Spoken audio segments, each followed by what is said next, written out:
हम अभी माँ नर्मदा के तट पर हैं और ये सिया राम बाबा का आश्रम है भटियान। और भटियान में कई परिक्रमा ऐसी से मैं आपको बता रहा, देखिए कोई विश्राम कर रहा है, कोई शयन कर रहा है।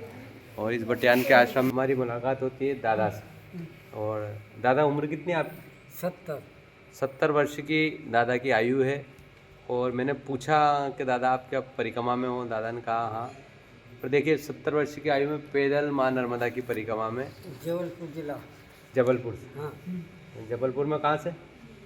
कौन सा गांव? कुसली गांव। कुसली, ग्राम कुसली। गांव कुसली से हैं। ग्राम नाम क्या आपका?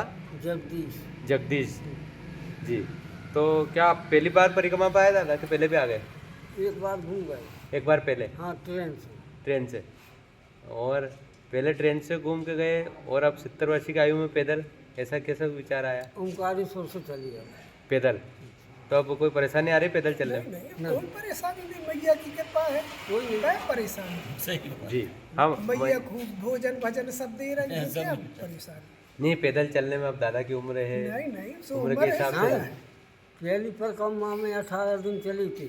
अच्छा, 6 कढ़े आदि बोलो छाले। छाले हो गए थे चप्पल न पहली पहने परिक्रमा में? हाँ अब जूते चप्पल पहन के चल रहे हैं। जी। हाँ, कहाँ से उठे परिक्रमा? ओंकारेश्वर से? ओमकारेश्वर, ओमकारेश्वर। ओंकारेश्वर से उठाई। छतरपुर घाट आश्रम है हमारे वहाँ। हाँ, छरवा घाट आश्रम। हाँ, त्याग जी को आश्रम।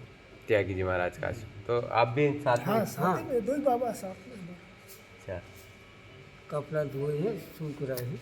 यहीं रुको, आज यहाँ कथा भी चल रही है, भागवत कथा। हाँ, कथा भी चल रही कथा का आनंद लो। और ये बाबा की प्राण प्रतिष्ठा मोक्षदा एकादशी को सिया राम बाबा की है। हाँ, कथा कहाँ हो रही? यहाँ थोड़ा सा आगे ही।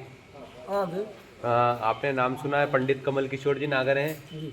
मालवा के संत हैं, बहुत अच्छे संत हैं। अपनी तबीयत की कथा भागवत कथा हो रही, बहुत बड़े संत है, बहुत वहाँ कम से कम 50,000 लोग कथा सुन रहे हैं उनकी, श्रीमद् भागवत कथा। सब बाबा होता ही है, वही तो तुमसे कह रहे थे, तुमने कही। और ये जैसे दादा को अभी जैसे आए होंगे तो उनको पता नहीं है कि क्योंकि आश्रम से थोड़ी बाहर कथा हो रही है। तो अभी हमने बताया, हाँ रोड पे कथा हो रही है। जाओ परिक्रमा लेते रोड निकलो रोड के ऊपर। आप भी परिक्रमा में? नहीं, मैं तो ये कथा में आया जी, भागवत कथा में। तो रोड से जाते नहीं, किसान है। किसान है? हाँ। हाँ, किसान है इसलिए मजबूत है। किसान मजबूत होता है। किसान रात्रि में ठंड में उठकर खेत में जाता है, वह पानी पिलाता है, फसल उगाता है, अन्नदाता हमारा किसान।